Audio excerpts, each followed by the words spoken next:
Hello बच्चों, let us read a question.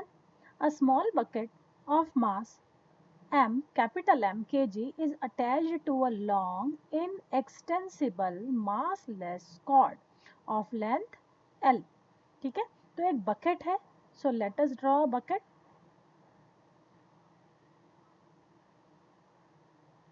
This is a small bucket of mass capital M.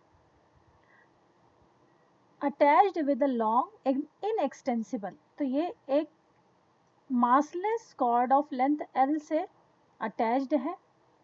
Is released from rest when the cord is in the horizontal position.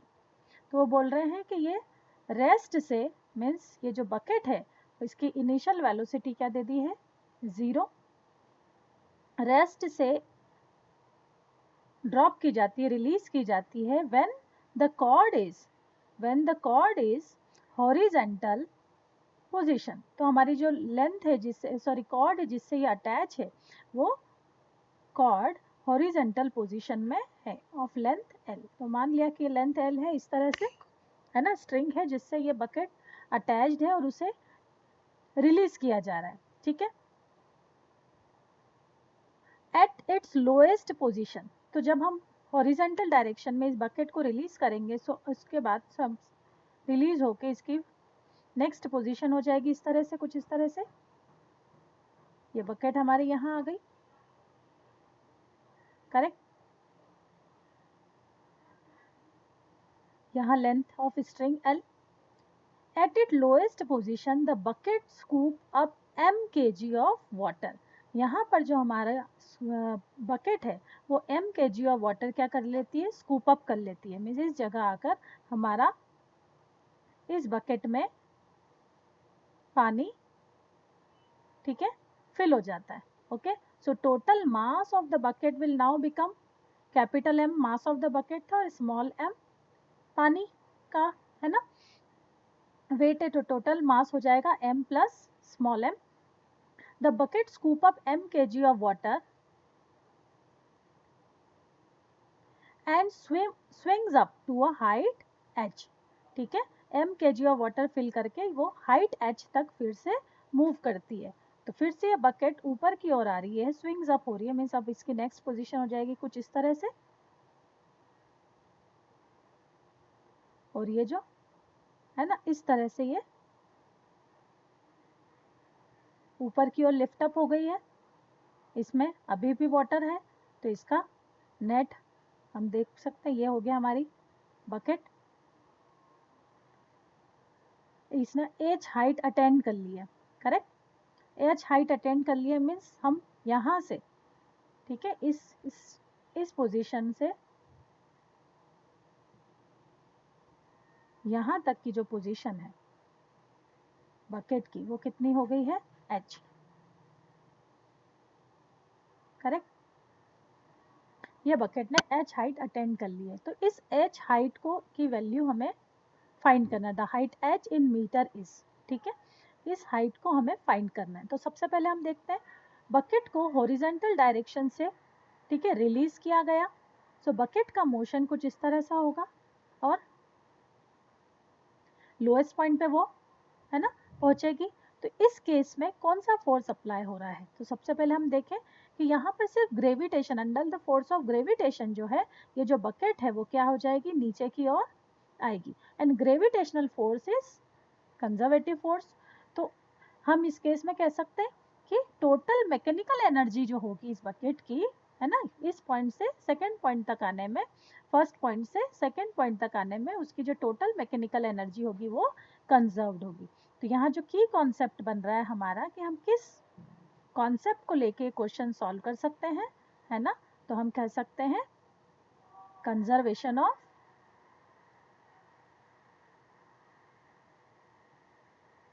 Mechanical energy. ठीक है, क्या कहती है mechanical energy कि जब कोई non conservative force which is gravitational force, है ना, ग्रेविटेशनल फोर्स के इन्फ्लुएंस में ही ये बकेट नीचे की ओर आई है, इसे रिलीज किया गया है. और ग्रेविटेशनल फोर्स है, कंजर्वेटिव फोर्स है. सो इस बकेट की टोटल मैकेनिकल एनर्जी जो है वो कंजर्व होनी चाहिए. तो हम कह सकते हैं कि इनिशियल इनिशियली इस बकेट की जितनी भी पोटेंशियल एनर्जी थी एंड काइनेटिक एनर्जी का जो सम था should be equal to the potential energy of this bucket at final position plus kinetic energy at final, है ना। This is the conservation of mechanical energy theorem कि potential और kinetic energy का sum initially और finally हमेशा क्या होता है, सेम रहता है। तो इनिशियली देखें हम फर्स्ट केस में, है ना, इस पोजीशन पर पोटेंशियल एनर्जी कितनी होगी, तो पोटेंशियल एनर्जी आप देखेंगे इस बकेट को अलोंग एल हाइट पर, है ना, कीप किया गया है, रखा गया है। तो यहाँ पर हमारी जो पोटेंशियल एनर्जी हो जाएगी mass of bucket capital M G और हाइट ऑफ बकेट हो जाएगी L. Kinetic energy at this point, ठीक है, ये है हमारी पी इनिशियल, ठीक है, ये हो जाएगी एम जी एल। और इस पॉइंट पे अगर हम काइनेटिक एनर्जी की बात करें तो वो कितनी हो जाएगी, zero, because it is not moving, तो यहाँ हो जाएगी zero is equals to potential energy at final. Final means अब यहाँ पर हमारी पोटेंशियल एनर्जी आ गई है, so P potential energy final is equals to, ठीक है, कितना हो जाएगी, यहाँ पर ये लोएस्ट पॉइंट है और लोएस्ट पॉइंट पर इस प्लेस पर बकेट रुकेगी नहीं, है ना, और क्या करेगी, आगे की ओर मूव कर रही, तो इसकी potential energy, there is no potential energy, तो यहाँ पर हम लिख सकते हैं कि फाइनल पोजीशन पे पोटेंशियल एनर्जी कितनी है, जीरो। इस यहाँ पर बकेट में सिर्फ और सिर्फ काइनेटिक एनर्जी है, तो हम लिख सकते हैं kinetic energy at final position should be equal to, है ना, यहाँ पे काइनेटिक एनर्जी हो जाएगी हाफ एम, ठीक है,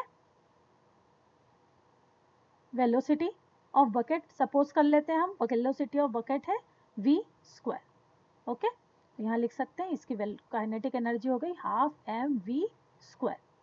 सॉल्व करते हैं इसको, तो यहाँ पर हो जाएगा v इज इक्वल्स टू, इसको सॉल्व करने पे आ जाता है 2√2 g l। ये वेलोसिटी ऑफ बकेट आ गई है एट, ठीक है, लोएस्ट पोजीशन, ठीक है, सेकंड पोजीशन यहाँ पर, ठीक है, यहाँ पर, तो ये इसको इक्वेशन नंबर 1 दे देते हैं। सेकेंड, अब इस केस में यहाँ पर एक और इवेंट हो रहा है कि इसके यहाँ सेकेंड पोजीशन पर जब बकेट पहुँचती है, ठीक है, डाउनवर्ड पोजीशन पे पहुँचती है, तो उसमें m kg of water fill कर दिया जाता है, ठीक है, तो यहाँ पर हम लगा सकते हैं law of conservation of momentum.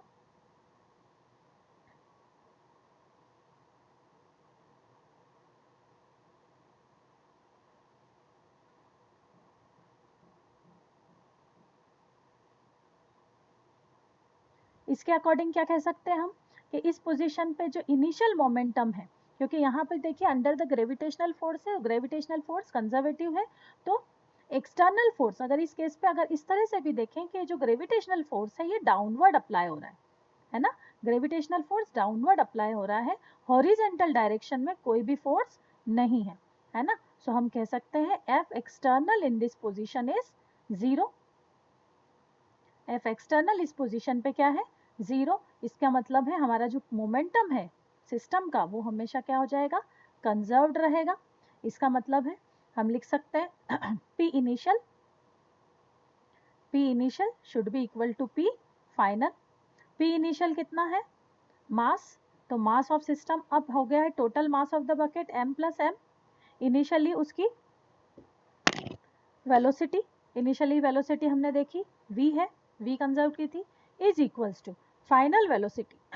तो मान लिया कि फाइनली जब m वाटर बकेट में फिल कर लेता है तो अब वाटर की वेलोसिटी समवट चेंज हो जाएगी, करेक्ट, तो ये मान लेते हैं, सपोज कर लेते हैं this is v dash, so this will gives us, sorry यहाँ पर इनिशियली में p इनिशियल में जो बकेट थी वो वैकेंट थी, एम्प्टी थी, तो उसका टोटल मास जो होगा वो m होगा। So we can write initial momentum of the bucket is mv, और वाटर को फिल करने के बाद उसकी फाइनल मोमेंटम जो हो जाएगा वो हो जाएगा m plus m into V, sorry, ठीक है, तो mass into product of its velocity. इसको सॉल्व करते हैं अगर हम, तो v डैश की वैल्यू हमारी आ जाती है m अपॉन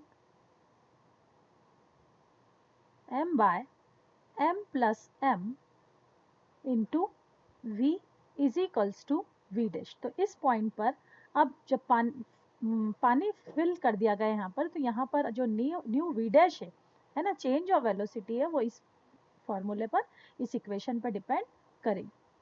करेक्ट। अब क्या हो रहा है थर्ड केस में, फिर से ये जो बकेट है कुछ ऊपर की ओर मूव कर रही है इस तरह से, ठीक है, और एज हाइट को अटेंड कर रही है, मतलब इस पोजीशन पर जाके फिर से इसकी काइनेटिक एनर्जी जो हो जाएगी वो क्या हो जाएगी, 0, है ना, नहीं तो ये बकेट और ऊपर चली जाती और इसकी पीई जो है पोटेंशियल एनर्जी हो जाएगी वो मैक्सिमम हो जाएगी, ठीक है, करेक्ट। तो फिर से अगर हम इस पोजीशन पे फिर से mechanical conservation of mechanical energy का फॉर्मूला अप्लाई हो जाएगा, तो हम कह सकते हैं, है ना, अगेन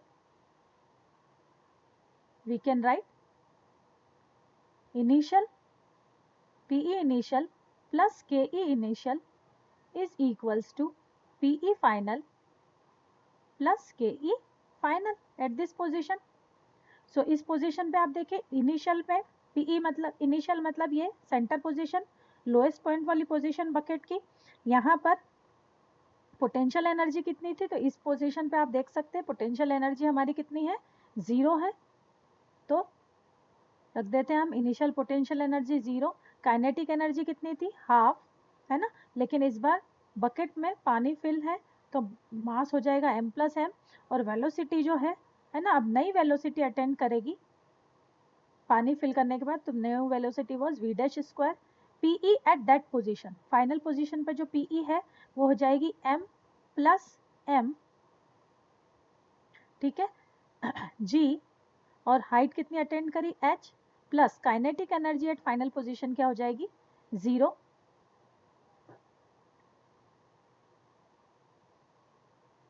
को थोड़ा सा क्लियरली लिख देती हूँ मैं, काइनेटिक एनर्जी है ना is equals to 0 and PE is equals to m plus m g h, okay. So now solving over this, ये दोनों कैंसल, हाफ, यहाँ पर हम देख सकते हैं v डैश की वैल्यू फिर से हमें आ जाएगी √2GH, ओके। सो v डैश की वैल्यू हम इक्वेशन 2 में अप्लाई कर दें, तो यहाँ हम लिख सकते हैं